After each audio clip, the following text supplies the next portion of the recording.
Pues bien, pues empezamos. Estoy con, estoy el día de hoy con un doctor que de veras yo admiro mucho.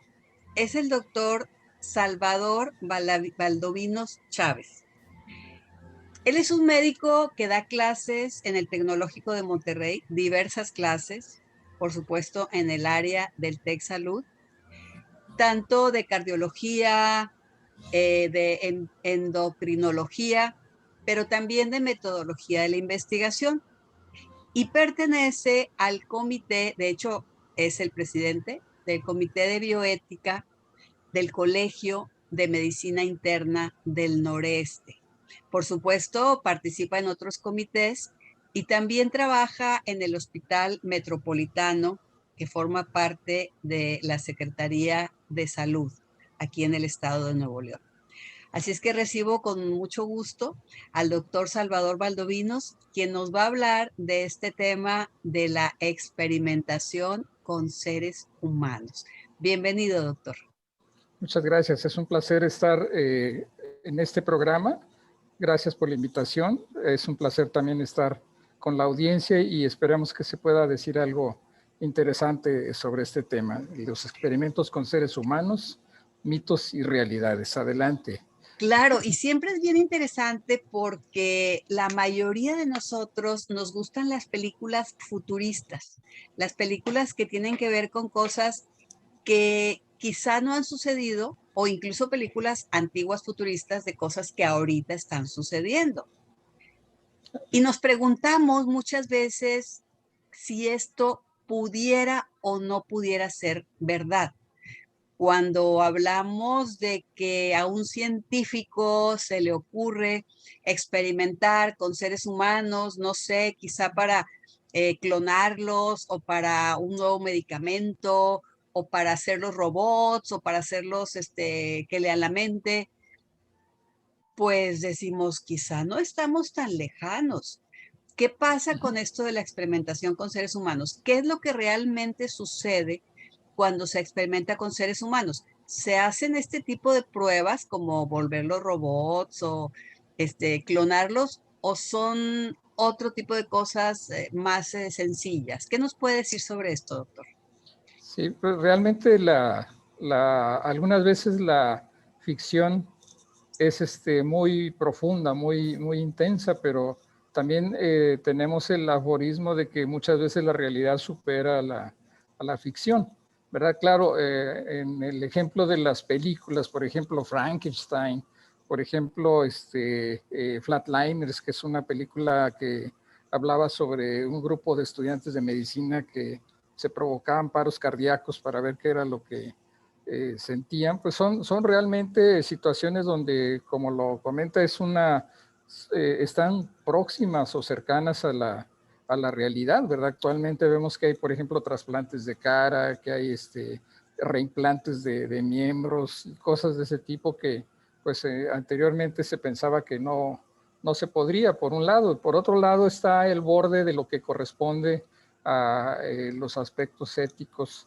con relación a este tipo de actividades como son la experimentación, como lo menciona el programa, experimentación con seres humanos. Pero cuando escuchábamos hace muchos años sobre trasplantes, yo recuerdo de niña escuchaba trasplante de corazón. Quizás en un futuro se puede trasplantar el corazón o el cerebro. Hablaba usted de la película de Frankenstein, ¿no? Y decíamos, ¿será posible que se pueda trasplantar? Y luego cuando escuchaba que la piel, los injertos de piel que se ponían en los humanos, a veces era de cerdo.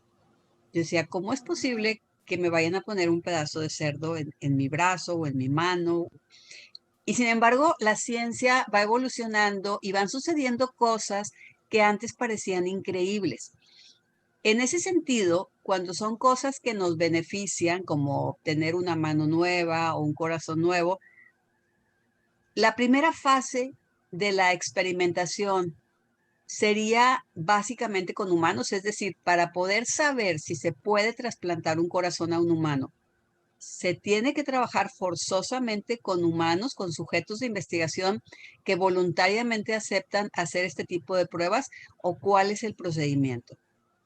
Claro, sí, realmente la investigación científica en medicina, la investigación, hay varios tipos de investigación en medicina, la investigación clínica, donde participan personas, donde participan seres humanos, requiere de seguir una serie de reglas muy estrictas que se han ido evolucionando, ¿verdad? Podríamos mencionar que hasta el segundo tercio del siglo pasado, hasta los 1960, 70, todavía había muchos huecos sobre la investigación en la que participaban seres humanos. Y realmente el origen de esto, me refiero ya a la época moderna, son los juicios que se hicieron en la ciudad de Nuremberg sobre los experimentos que En hicieron los Alemania. médicos en Alemania, en los experimentos que se hicieron en los campos de concentración, ¿verdad? Que realmente pues eran cosas terribles, ¿verdad? Cambiaban el color de los ojos, producían infecciones, sometían a temperaturas muy bajas a personas o lo subían a un avión y se lo llevaban sin ninguna protección hasta lo más alto que llegaba el avión, cosas que actualmente se considera que pues, son realmente situaciones que ni siquiera se pueden llamar ciencia, ¿verdad? Más bien eran cosas terribles que afectaron y seguramente hubo muchas muertes relacionadas con ese tipo de actividad Es decir, pseudocientífica, ¿no? en aras de avanzar en la ciencia, o a veces en aras de hacerse famoso o famosa, podían experimentar con seres humanos, pero que en la Segunda Guerra Mundial se consideraban seres humanos de primera y de segunda y de tercera, y esos experimentos se llevaban a cabo muchas veces sin el consentimiento de la persona y simplemente para hacer pruebas que según ellos eran para el avance de la humanidad. Y yo lo he platicado con estudiantes y me dicen, bueno, pues se justifica porque querían avanzar, querían sacar nuevos medicamentos, etcétera. ¿Usted cree que sí se justifica el haber hecho ese tipo de experimentos con seres humanos que ellos consideraban de menos categoría? ¿Y se avanzó algo en la ciencia con eso o simplemente lo que querían era ganar fama y fortuna? Bueno, realmente más que fama y fortuna era probablemente resolver algunas inquietudes febriles de algunos médicos que pensaban que se podría hacer algo con lo que se experimentaba, ¿verdad? Eh, Aunque estos son realmente horrores y podríamos decir en algunos casos crímenes de guerra, ¿verdad? Realmente en la historia de la humanidad ha habido actividades en las que la palabra clave que se mencionó ahorita, el consentimiento no se tomaba en cuenta, ¿sí? Puedo hablar, por ejemplo, de lo que hizo Edward Jenner, el introductor de la vacuna para la viruela, ¿verdad? Que es un logro para la humanidad a finales del siglo XVIII. No obstante, Edward Jenner lo que hizo fue tomar la pus de las pústulas de una persona que ordeñaba vacas y esa pus se la inyectó a un niño sin pedirle ningún consentimiento, ni mucho menos eh, señalarle a los padres o no sé, ¿verdad? Que iba a utilizar una sustancia que podía producir una enfermedad potencialmente mortal, ¿verdad? Edward Jenner. Y no obstante, ese es un resultado, aunque no había consentimiento, aunque no había una conciencia sobre ese aspecto, que tuvo resultados benéficos y actualmente, pues, podemos considerar que está erradicada la viruela, ¿sí? Bueno, y Eso también mismo. podemos plantearnos el caso de científicos que para no hacer eso de experimentar con un humano sin su consentimiento, lo experimentaban en ellos mismos.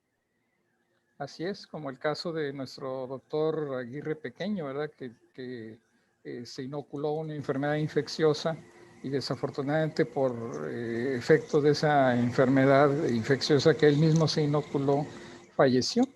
Son ejemplos donde a pesar de que pues, se trataba de canalizar esa inquietud científica, no había una directriz en lo que actualmente nosotros entendemos de tipo ético, o no había una directriz ética.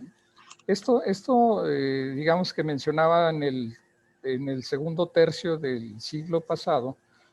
Posteriormente, después de esos juicios de Nuremberg, se emitieron documentos y hubo una situación que se analizó en estudios que se hicieron en la Unión Americana, en Estados Unidos, con personas de origen afroamericano que estaban enfermas de sífilis en un pueblo de Tuskegee, en Alabama. Y a esas personas se les, pues digamos, la Universidad de Tuskegee les ofreció que iba a estar al pendiente de su enfermedad de la sangre, ¿verdad? Como le decían a la sífilis. La sangre Y mala, ¿verdad? la sangre mala. Y no obstante eso, no les dijo que lo único que iban a hacer, aunque les dieron alimentos y les iban a dar atención médica y todo, en realidad nunca les ofrecieron un tratamiento, sino lo que estaban haciendo era estudiar sin consentimiento y sin conocimiento de las personas de esa comunidad afroamericana que estaban estudiando la historia natural de la sífilis o la historia natural de la infección, ¿verdad? Esto fue en los años 30, pero más o menos en los 40. El estudio duró hasta 1970 y tantos, 72 creo.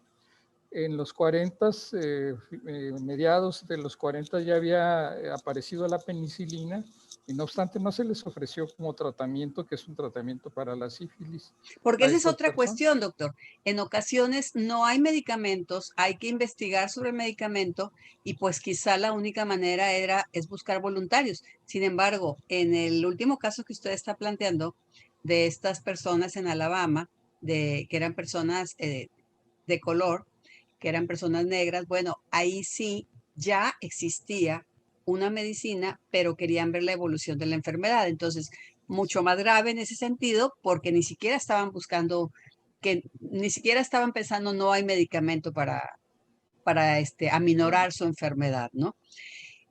Aquí hemos hablado de experimentación con seres humanos en donde no se les pregunta.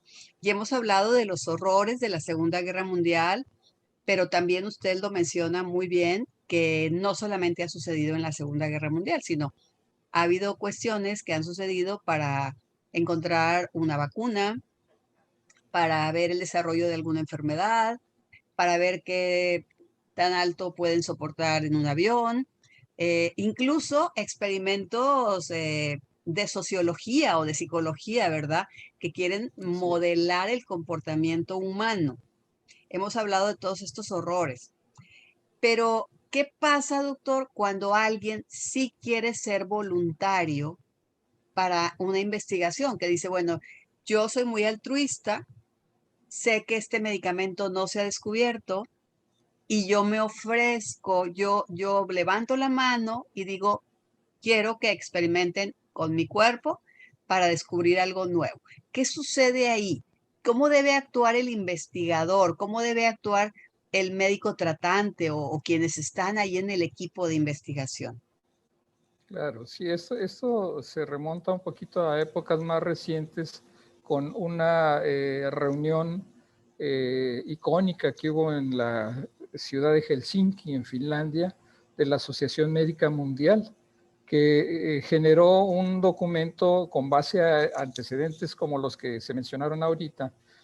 Formuló un documento que es una declaración que, digamos, se acuñó con el término de la Declaración de Helsinki, donde se enfoca y ya detalles que se habían incluso señalado cuando se revisó el tema de los juicios de Nuremberg, el tema de los estudios en la comunidad afroamericana, que fue un informe que se denominó Informe Belmont.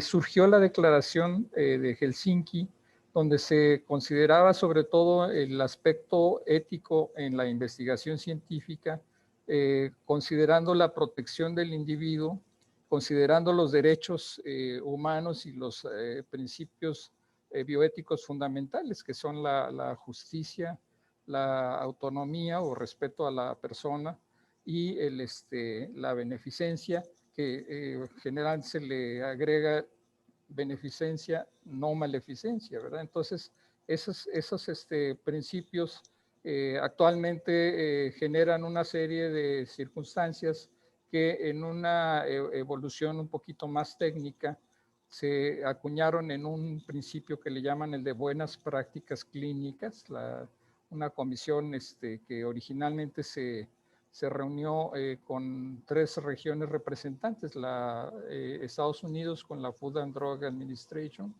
Japón con el Ministerio de Salud y la Comisión Europea con la EMEA o Agencia Europea de Medicamentos, y se estableció una entidad que le llamaban la Conferencia Internacional de Armonización, y la armonización en realidad se refiere a tener una puesta de acuerdo para llevar a cabo la investigación en la mejor forma posible para respetar los principios éticos y para respetar al ser humano en la condición que fuera, ¿verdad? Y a esto le denominaron, como lo mencioné, las buenas prácticas clínicas. Bien, pues aquí de regreso estamos con el doctor Salvador Valdovinos Chávez. El doctor Salvador Valdovinos, me pareció muy interesante invitarlo porque seguido me preguntan, relacionado con la ética, qué está pasando con la investigación y por qué en la investigación se tienen que utilizar seres humanos y por qué en algunos tipos de medicamentos o en algunos tipos de otra cosa no se utilizan seres humanos. Sabemos que de las primeras seres que fueron al espacio, por ejemplo, pues no fueron humanos, sino que enviaban algún animal que no fuera humano. Sin embargo, cuando estamos hablando de que quiero curar al ser humano, quiero curar a la persona, pues creo que la única manera, no sé, el doctor me corregirá, es experimentando con ellos primero para saber si ese medicamento, ese aditamento, ese injerto, ese trasplante puede funcionar. Estábamos hablando de las buenas prácticas y yo le hacía una pregunta al doctor. Ojalá no la pueda contestar. Claro, sí. La pregunta sobre qué se hace en caso de que el paciente o la persona le pide a su médico que le dé un tratamiento que realmente no está aprobado para esa enfermedad o incluso que apenas está desarrollando, pues indudablemente que la respuesta del médico, y asimismo el médico tiene que apegarse a esa normatividad que es a final de cuentas un principio ético, tiene que decirle a su paciente que no se le puede dar ese tratamiento a no ser que verdaderamente ya se haya probado a través de estudios de investigación clínica y se haya demostrado beneficio o efectividad, pero por otro lado que se haya autorizado para ser utilizado en seres humanos a través de diferentes organismos regulatorios y los mismos comités de investigación, de Es ética en decir, investigación. a ver si entendí, doctor. Son dos cosas muy diferentes. Bueno, no muy diferentes, pero son dos cosas. Aprobarlo para el uso del público en general y Así es, aprobarlo para el uso en humanos en en investigación. experimentación, ¿verdad? Así es. ¿Por Sí, qué todo, menciona eso de que aprobado para experimentarse con humanos? Es decir, antes de experimentar con humanos, ¿cuál es el paso previo? así es. Bueno, quisiera nada más aclarar, la investigación en salud tiene 4 tipos. Los 4 tipos son investigación clínica, que es de la que estamos hablando ahorita, pero hay investigación en laboratorio, que le llaman investigación biomédica o básica. Hay investigación en salud pública, que puede ser epidemiología o en desarrollo de sistemas de salud. Bueno, hablando de la investigación clínica y hablando de la investigación para desarrollo de medicamentos, las reglas del juego, entre comillas, son hacer el estudio el desarrollo de una molécula en el laboratorio y luego, si hay una condición aceptable por conocimientos previos, empezarla a utilizar en animales de laboratorio, en animales de experimentación, como son ratones, como son cuyos, como son incluso puercos, primates. Y una vez que esto se consigue, sobre todo buscando la seguridad para el uso de esa molécula, ¿verdad? Una vez que esto se consigue demostrar exitoso, entonces es cuando ya se mete a un departamento que va a autorizarlo para hacer los primeros experimentos en personas, en seres humanos, ¿verdad? A esto le llaman la investigación en farmacología clínica 1 y generalmente se hace en un número muy reducido de personas y se hace en personas saludables, sino no en personas que tengan la enfermedad o lo que se está buscando conseguir con esa nueva molécula. Sí, y ahí se prueba la seguridad en personas, seguridad para los riñones, para el cerebro, para la sangre, para el hígado, para el estómago, etcétera, etcétera. Si esto es exitoso, entonces se puede ya empezar a utilizar en personas que tengan la característica que se quiere modificar, un dolor, una enfermedad, una alteración en un órgano. Entonces se empieza a utilizar todavía en un número pequeño de personas y en todos los casos donde participan seres humanos desde la fase 1 que mencioné, se les tiene que pedir su consentimiento y le llaman, se les tiene que dar información suficiente, completa y aclarar dudas para pedirle su consentimiento y eso le llaman el consentimiento informado. Así que son de los documentos que se generaron desde la revisión del Código de Nuremberg, el informe de Belmont y finalmente de la Declaración de Helsinki y actualmente de la Comisión tripartita que le llaman la Conferencia Internacional de Armonización.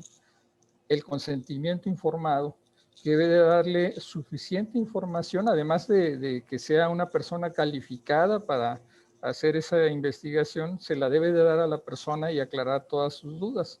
Entonces, se hace la fase 1 en personas saludables, la fase 2 en personas que ya tengan la característica de que se quiere modificar. Y una vez que se pruebe que es exitoso en esa segunda fase, entonces se empieza a experimentar o a estudiar en una población más amplia con las características que se están buscando para seguir vigilando, en este caso ya no solamente la seguridad o la toxicidad de esa intervención o de esa molécula, sino también la capacidad para modificar la enfermedad o la alteración que se quiere prevenir, ¿verdad? Entonces, en estos estudios de fase 3 ya se hacen lo que le llamamos nosotros los estudios multicéntricos, que son en muchos países, en muchos hospitales, en muchas poblaciones, pero ahí hay variaciones étnicas, hay variaciones económicas, hay variaciones de muchos tipos, que van a ser también detalles que se van a estar vigilando para probar, seguir probando la seguridad de la molécula o que no tiene toxicidad o que la toxicidad es controlable y que está verdaderamente funcionando para lo que se está desarrollando esa molécula, para modificar la enfermedad o para tratar la enfermedad. Entonces, si esa fase 3 es exitosa, entonces ya pueden los grupos que están investigando estas moléculas pueden llevarlas a una ventanilla de una oficina regulatoria. Las oficinas regulatorias más conocidas son la de la FDA en Estados Unidos, la de la EMEA en Europa, pero también, por ejemplo, nosotros aquí en nuestro país y en todos los países desarrollados aquí tenemos nosotros la Comisión Federal para la Protección contra Riesgos Sanitarios, que es la COFEPRIS, ¿verdad? COFEPRIS pide que el estudio que se va, digamos, la molécula que se va a probar, haya pasado por todas las fases de investigación que mencioné, desde la fase preclínica hasta las 3 fases clínicas y hayan sido exitosas. Pero bueno, Es ¿qué es decir, lo que doctor, pasa en... es decir, doctor, muchas veces creemos que México estamos muy atrasados, que aquí no se realiza investigación y sin embargo sí se realiza y está regulada por la Así COFEPRIS. es, Ahora así es. también para los que son, quienes somos muy amantes de los animales, me han preguntado, pero ¿por qué pobres animales? ¿Por qué se experimenta con ellos? Incluso ha habido gente que me dice, investiguen directo con humanos porque yo quiero mucho a los animales. Cada quien tiene su filosofía y su estilo de vida. Sin embargo, aquí la buena noticia para los que son amantes de los animales es que no se va directo a la investigación con animales, sino que primero hay una investigación con las moléculas en el laboratorio y hasta que no está, hay un proceso, ya pasa a animales y además son muy poquitos animales, o sea, no se mata animales o no se infecta animales al por mayor solamente porque sí, sino es en aras de buscar algo para la humanidad y para los propios animales a veces también, y también se hacen investigación para ver qué curas hay con animales, aunque ahorita no estamos hablando de eso. Y luego ya se pasa a la fase de humanos, lo explicó usted muy bien. Primero son poquitos humanos que sean sanos, después se abre más, después con humanos que ya tengan esa condición que se quiere curar, que se quiere tratar, y también son poquitos y después más. Ahora se está haciendo investigación con vacunas, doctor. Sé Así que es. esto es algo atípico porque es una situación de emergencia. La pregunta que quiero hacerle es, ¿cambian las reglas cuando hay una situación de emergencia mundial o son las mismas reglas y nos tenemos que esperar a que sucedan todos esos pasos de experimentar primero con moléculas, tantos años, luego con animales y luego con seres humanos, o cambian las reglas? ¿Qué nos puede decir sobre esto? Bueno, realmente no cambian las reglas, ¿verdad? Lo que probablemente sí debo comentar, y además esto es una situación que se resuelve universalmente. De hecho, la OMS interviene cuando hay este tipo de situaciones, como la actual pandemia, como lo fue el VIH, como lo ha sido la tuberculosis y otras enfermedades. La Organización Mundial de la Salud tiene participación para vigilar cuáles son los pasos que se deben dar, ¿verdad? Por ejemplo, en estas vacunas que se están utilizando actualmente, de todos modos fueron estudiadas para seguridad y eficacia, no, seguridad y sí en algunos casos eficacia en modelos animales, ¿sí? Y quiero aclarar que así como mencioné lo de las buenas prácticas clínicas, que son uno de los mandatos de la Conferencia Internacional de Armonización, existen también buenas prácticas de laboratorio, existen buenas prácticas para el uso de animales de bioterio, existen buenas prácticas para la fabricación y almacenamiento de medicamentos. O sea, todo eso está actualmente vigilado y regulado para que verdaderamente vayan encaminados al mismo principio de, primero, como se mencionó ahorita, buscar una solución para algún problema en la humanidad, pero que siga todas esas normas que están dentro del marco de la ética. Entonces es importante señalar que en todas las fases que se mencionaron ahorita, incluso la de el desarrollo de la molécula, debe de haber o debe de respetarse una serie de reglas relacionadas con la seguridad y la buena práctica. La Ley General de Salud de nuestro país contempla la investigación donde participan seres humanos e incluso tenemos un reglamento y normas oficiales para vigilar la investigación científica. Una de las normas que es importante señalarlo es la norma oficial número 12 de la Secretaría de Salud, que señala que debe de haber en los sitios donde se va a llevar a cabo investigación, debe de haber comités o comisiones para vigilar el estricto apego a estos principios que mencioné, que son el comité de investigación, que son el comité de ética en investigación, que es el Comité de Bioseguridad, cuando se utilizan sustancias que pueden amenazar al medio ambiente o haber contaminación.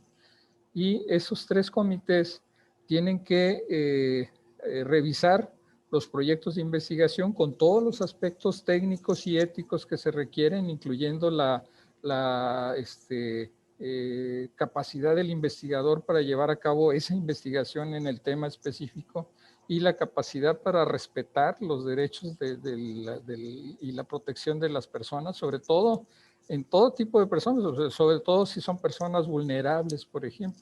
Entonces tienen que respetar todos esos principios para que a final de cuentas, si se considera que es viable el estudio, si hay los antecedentes apropiados, entonces se apruebe esa investigación. Ahora, ¿qué pasa con las vacunas actualmente? Las vacunas se esperaría que se viera no solamente el resultado inicial con respuesta de producción de anticuerpos en la sangre de las personas que reciben la vacuna, sino ver qué tanto tiempo duraría el efecto y si se necesitaba reforzar en otro momento. Entonces la OMS, con base al resultado preliminar de que producen anticuerpos neutralizantes en la sangre, aprobó como situación de emergencia, y así lo tenemos registrado en COFEPRIS en nuestro país, aprobó el uso de esas vacunas. Muy bien, entonces quiere decir que lo único que sucedió es que esa situación de emergencia hizo que todo se agilizara, pero no que brincaran pasos. Es decir, sigue habiendo comités que regulan, sigue habiendo organismos nacionales e internacionales que tienen que revisar y sigue habiendo protocolo en donde primero se investiga con moléculas, luego con animales y después con poquitas y luego con muchas personas.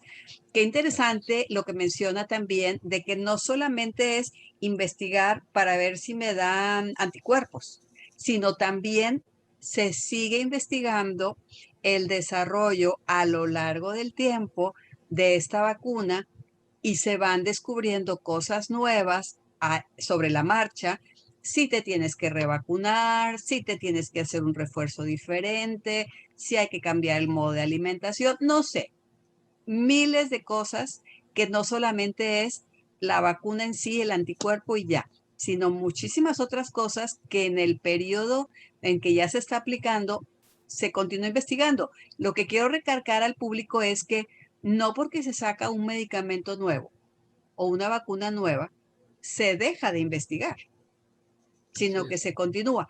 Hay a veces esa duda o ese mito, doctor, que si se está investigando todavía y ya se aprobó la vacuna, entonces quiere decir que esa vacuna no era buena y que se sacó muy rápido.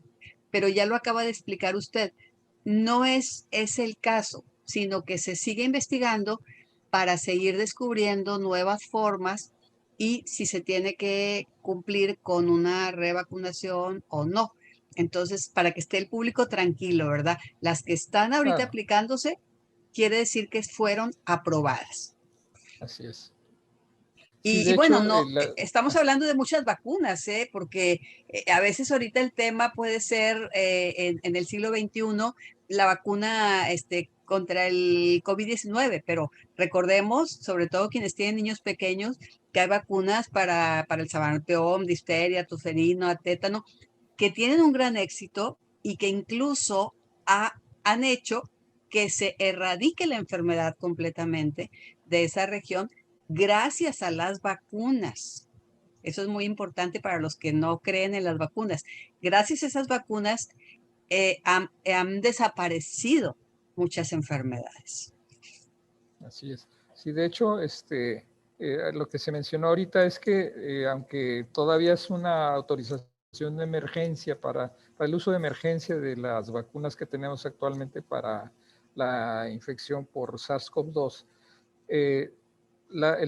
continúa la investigación. De hecho, aún en otro tipo de investigaciones de índole de farmacología clínica, se hace una fase 4 que le llaman, cuando ya incluso uno puede conseguir las medicinas en el anaquel de la farmacia, se siguen vigilando aspectos de seguridad y de eficacia, ¿verdad? En el caso de las vacunas que están autorizadas como uso de emergencia, en realidad ya pasaron pruebas para considerar que se podían usar en seres humanos y que además iban a ofrecer los resultados o los cambios que se esperaba, ¿verdad? Lo que no se sabe, por ejemplo, que ya ahorita hay mucho avance y se ha demostrado afortunadamente utilidad, es por ejemplo con la aparición de variantes nuevas del virus, de la infección, ¿verdad? En esos casos afortunadamente se ha demostrado que hay también, digamos, cobertura, pero sí en todos los casos no se ha definido, por ejemplo, cuándo va a haber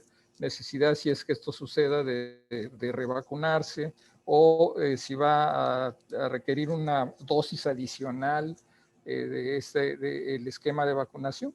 Actualmente estamos en un ambiente seguro y estamos en algo que afortunadamente ha tenido un impacto impresionante, sobre todo en disminuir la mortalidad por esta enfermedad. Doctor, una pregunta que nos queda muy poquito tiempo, pero creo que también eso es interesante porque me lo han preguntado. Ya dijimos que el mito es, ya lo despejamos el mito, o sea, no se pone en riesgo grande al ser humano que está como voluntario. Pero me han preguntado, ¿es válido que se les pague? O sea, que yo me ofrezco para que experimenten con mi cuerpo. ¿Debo de exigir un pago? Estoy hablando de México. En cualquier país no es admisible eso, o sea, no se le puede pagar a una persona por investigar, o no se le puede ofrecer, por ejemplo, las investigaciones que se hacían en la antigüedad con prisioneros o con personas económicamente deprivadas. No está, no es aceptable, ¿verdad? De hecho, lo que sí puede cubrir, por ejemplo, el desarrollo de un proyecto de investigación donde las personas tienen que visitar otra ciudad o hacerse estudios, es cubrir esos gastos, ¿verdad? Cubrir los gastos, vamos a pensar que es una persona mayor que tiene que venir con su hijo a Monterrey desde Chihuahua, no sé. Entonces, pues obviamente se le tiene que cubrir su pasaje, su alojamiento, sus alimentos, pero no ninguna otra cosa, ¿verdad? En algunos casos se considera, por ejemplo, si es una persona que está en una actividad laboral, pues digamos, subvencionada o un contrato, se le puede cubrir el gasto que representaría el que le rebajen ese día, por ejemplo, pero no hay una